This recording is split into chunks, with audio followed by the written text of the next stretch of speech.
अस्सलाम वालेकुम स्टूडेंट्स। आज का जो हमारा टॉपिक है वो है लाइट माइक्रोस्कोप। जैसे कि आप जानते हैं कि हमने क्लास 9 की बायोलॉजी का chapter number 4 cells and tissue start किया हुआ है और हम उसमें पढ़ रहे हैं microscopy.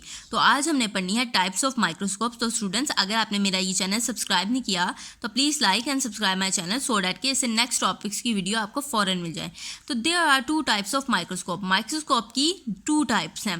Number 1 is the light microscope, जिसको LM भी कहते हैं। स्टूडेंट्स, अगर एग्जाम में आपको क्वेश्चन आता है कि डिफाइन LM, तो आपको पता होना चाहिए कि LM का क्या मतलब है। Light microscope. A light microscope work by passing visible light through a specimen. अब ये वर्क कैसे करती है? ये विजिबल लाइट को स्पेसिमेन से पास करवाती है।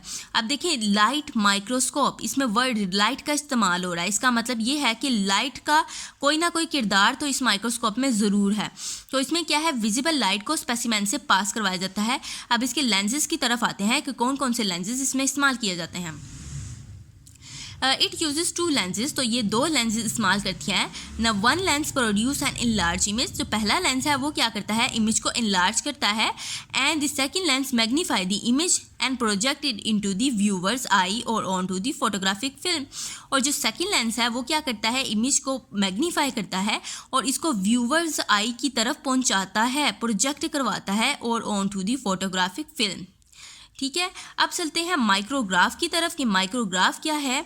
अ माइक्रोग्राफ इज़ अ फोटोग्राफ। क्या है? A photograph that is taken from through a microscope is called a micrograph. ऐसी फोटोग्राफ जो कि माइक्रोस्कोप से ली गई हो उसको कहते हैं हम माइक्रोग्राफ। देखें, कुछ ऐसे माइक्रोस्कोप भी मौजूद है जिसमें जब आप स्पेसिमेन को ऑब्जर्व कर रहे होते हैं तो आप फोटोग्राफ ले सकते हैं। एक्सप्लेनेशन की तरफ चलते हैं। When we see a micrograph on the page of a book, we see some words like LM109X printed along the edge of the micrograph. For example, वो कह रहे हैं कि आपने कोई माइक्रोग्राफ ली है, ठीक है, और उस माइक्रोग्राफ के नीचे ना कुछ वर्ड इस तरह के लिखे हुए आते हैं। अब ये क्या बताते हैं, ये हमें बताने लगे हैं। It tells us that the photo micrograph was taken through a light microscope and that the image has been magnified 109 time.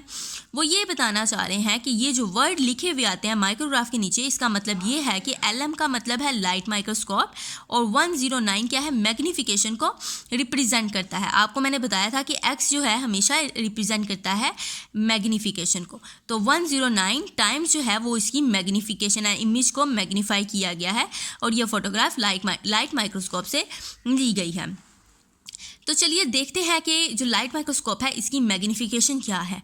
A light microscope can magnify the object only about 1500 times without causing ब्लडीनेस।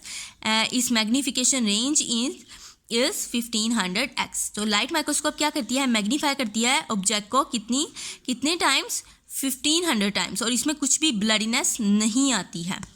आगे चलते हैं हम resolving power की तरफ कि light microscope की resolving power कितनी है। तो students, its resolving power is 0.2 micrometer. इसकी रिजॉल्विंग पावर है 0.2 micrometer and 1 micrometer is 1/1000 millimeter. In other words, the LM cannot resolve or distinguish objects smaller than 0.2. इसका मतलब ये है कि अगर लाइट माइक्रोस्कोप की जो रिजॉल्विंग पावर है वो 0.2 माइक्रोमीटर है, तो इसका मतलब ये है कि 0.2 माइक्रोमीटर से नीचे यानी 0.1 के जो ऑब्जेक्ट्स होंगे, ठीक है, स्मॉलर दैन 0.2 माइक्रोमीटर के जो ऑब्जेक्ट्स होंगे उनको लाइट माइक्रोस्कोप डिस्टिंग्विश नहीं कर सकेगी। It is about the size of the smallest bacterium. 0.2 क्या है, साइज स्मॉलेस्ट बैक्टीरियम का भी है। The image of the bacterium can be magnified many times but light microscope can not show the details of its internal structure. जो light microscope है वो bacteria की image को मैग्नीफाई कर लेगी मैनी टाइम्स, लेकिन ये इसके इंटरनल स्ट्रक्चर की डिटेल आपको नहीं बता सकेगी। अब चलते हैं स्टूडेंट सेकंड टाइप की तरफ माइक्रोस्कोप की, जो कि है क्या है, इलेक्ट्रॉन माइक्रोस्कोप, जिसको हम कहते हैं EM भी। It is the most advance form of microscope. ये क्या है, मोस्ट एडवांस फॉर्म है माइक्रोस्कोप की। In electron microscope object and lenses are placed in a vacuum chamber. Electron microscope में क्या होता है कि जो ऑब्जेक्ट और लेंस दोनों को वैक्यूम चैम्बर में रखा जाता है। वैक्यूम चैम्बर ऐसी स्पेस को कहते हैं, ऐसी प्लेस को कहते हैं जिसमें एयर बिल्कुल भी नहीं होती, तमाम की तमाम एयर को रिमूव कर दिया जाता है। And a beam of electron is pass through the object, और इलेक्ट्रॉन की बीम को ऑब्जेक्ट्स में से पास करवाया जाता है। जैसे कि नाम से जाहिर हो रहा है इलेक्ट्रॉन माइक्रोस्कोप, यानी इलेक्ट्रॉन जो है इसमें इस्तेमाल होंगे। तो बीम ऑफ इलेक्ट्रॉन्स को इस्तेमाल किया जाता है और उसको पास करवाया जाता है ऑब्जेक्ट से। इलेक्ट्रॉन्स पास थ्रू और are reflected through the object and make image. जो इलेक्ट्रॉन हैं वो ऑब्जेक्ट में से पास करवाए जाते हैं, ठीक है, या उसमें से रिफ्लेक्ट करवाए जाते हैं ताकि इमेज को बनाया जा सके। अब देखते हैं इलेक्ट्रोमैग्नेटिक लेंसेज की। लेंसेज क्या होते हैं? The lenses that enlarge the image and focus the image onto a screen or photographic film are called the electromagnetic lenses।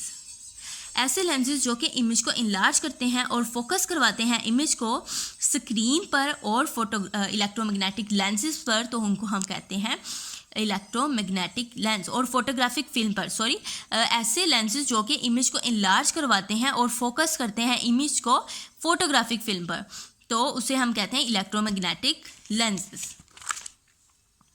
आगे चलते हैं। The EM has revolutionise the study of cell. EM क्या करती है कि रेवोल्यूशनाइज किया है इसने स्टडी ऑफ सेल्स को, ऑर्गेनेली को, but it can not use to study life process. लेकिन इसका एक मसला ये है कि इलेक्ट्रॉन माइक्रोस्कोप लाइफ प्रोसेसेस को स्टडी नहीं कर सकती। लाइफ प्रोसेसेस में ना मूवमेंट आ जाती हैं, मुख्तलिफ लिविंग ऑर्गेनिज्म की मूवमेंट आ जाती हैं, तो उस मूवमेंट को स्टडी नहीं कर सकती। वो क्यों नहीं स्टडी कर सकती? क्योंकि आपने तमाम की तमाम एयर को तो हटा दिया, तमाम जो एयर है उसको रिमूव कर दिया गया, क्योंकि स्पेसिमेन को वैक्यूम चैम्बर में रखा गया है जिसमें कोई भी एयर मौजूद नहीं है, इसलिए आप कोई भी लाइफ प्रोसेसेस इसमें ऑब्जर्व नहीं कर सकते, स्टडी नहीं कर सकते। To study the life processes, for example the movement of amoeba, a light microscope is better. तो अगर आपने लाइफ प्रोसेसेस को यानी मूवमेंट, अमीबा की मूवमेंट को स्टडी करना है तो आप को लाइट माइक्रोस्कोप का इस्तेमाल करना होगा। तो अब चलते हैं रिजॉल्विंग पावर की तरफ। The EM has much high resolving power than the light microscope and the most modern EM can distinguish object as small as 0.2 nanometer and 1 nanometer is equals to 1/1 lakh millimeter. ठीक है, हमने पढ़ी थी light microscope की resolving power, वो क्या थी? 0.2 micrometer थी, लेकिन इसकी जो रिजॉल्विंग पावर है वो 0.2 नैनोमीटर है, यानी ये क्या है कि इसकी रिजॉल्विंग पावर लाइट माइक्रोस्कोप से हायर है। अब चलते हैं इलेक्ट्रॉन माइक्रोस्कोप की मैग्नीफिकेशन की तरफ। सो EM can magnify object about 2,50,000 time. Electron microscope की मैग्नीफिकेशन पावर क्या है? 2,50,000 टाइम, जबकि जो लाइट माइक्रोस्कोप की मैग्नीफिकेशन पावर थी वो थी 1500 times. Under the special condition the EM can detect individual atoms. तो स्पेशल कंडीशन में EM क्या करता है कि इंडिविजुअल एटम्स को की स्टडी के लिए भी इफेक्टिव है, बेहतर है ये इलेक्ट्रॉन इंडिविजुअल एटम्स की स्टडी को डिटेक्ट करने के लिए, इंडिविजुअल एटम्स को डिटेक्ट करने के लिए इलेक्ट्रॉन माइक्रोस्कोप इस्तेमाल कर सकते हैं हम। Cells and organelles and even molecule like DNA and the protein are much larger than the single atom. तो अगर इलेक्ट्रॉन माइक्रोस्कोप एक सिंगल एटम को डिटेक्ट कर सकती है तो सेल, ऑर्गेनेलीज और जो DNA और प्रोटीन है वो तो एटम से कहीं ज़्यादा बने हैं, तो इसका मतलब यह है कि ये इनको भी डिटेक्ट कर सकती है। अब जैसा हमने पढ़ी माइक्रोस्कोप की दो टाइप्स थी, लाइट माइक्रोस्कोप और इलेक्ट्रॉन माइक्रोस्कोप, इसी तरह जो इलेक्ट्रॉन माइक्रोस्कोप है उसकी भी आगे दो टाइप्स हैं। अब उनको देखते हैं। There are 2 types of the electron microscope. Number one is the TEM and second one is the SEM। सबसे पहले देखते हैं TEM का क्या मतलब है। तो students, TEM stands for transmission electron microscope. T का मतलब क्या है? ट्रांसमिशन, E का मतलब electron and M means microscope. Transmission electron microscope. In transmission electron microscope electrons are transmitted, जिसका नाम से जाहिर हो रहा है ट्रांसमिशन, तो इलेक्ट्रॉन्स क्या होंगे? ट्रांसमिट हो जाएंगे थ्रू दी स्पेसिमेन। स्पेसिमेन से जो इलेक्ट्रॉन्स होंगे वो ट्रांसमिट हो जाएंगे। अब देखते हैं कि TEM का इस्तेमाल क्या है। The TEM is use to study the internal cell structure. तो सेल का इंटरनल स्ट्रक्चर अगर आपने स्टडी करना है तो आप कौन सी माइक्रोस्कोप यूज़ करेंगे? Transmission electron microscope. अब चलते हैं SEM की तरफ। SEM stand for the scanning electron microscope. In SEM electrons are reflected through the from the metal coated surface. तो इसमें SEM में क्या होता है कि इलेक्ट्रॉन जो होते हैं वो मेटल कोटेड सरफेसेस से क्या करते हैं? रिफ्लेक्ट कर जाते हैं, जबकि वहाँ पर क्या कर रहे थे? TEM में ट्रांसमिट कर रहे थे। अब SEM को कहाँ इस्तेमाल किया जाता है? तो SEM is use to study the structure of cell surfaces. तो किसी भी सेल की सरफेसेस को अगर आपने स्टडी करना है तो उसके लिए आप SEM को इस्तेमाल करेंगे, और अगर आपने इंटरनल स्ट्रक्चर को स्टडी करना है तो उसके लिए आप जो TEM इस्तेमाल करेंगे। तो स्टूडेंट्स ये था हमारा आज का टॉपिक। अगर आपने मेरे चैनल को सब्सक्राइब नहीं किया और लाइक नहीं किया तो please like and subscribe my channel so that कि इससे नेक्स्ट टॉपिक की वीडियो आपको फ़ौरन मिल जाए। तो उस तब तक के लिए अल्लाह हाफिज़, मिलते हैं हम अपनी नेक्स्ट वीडियो में।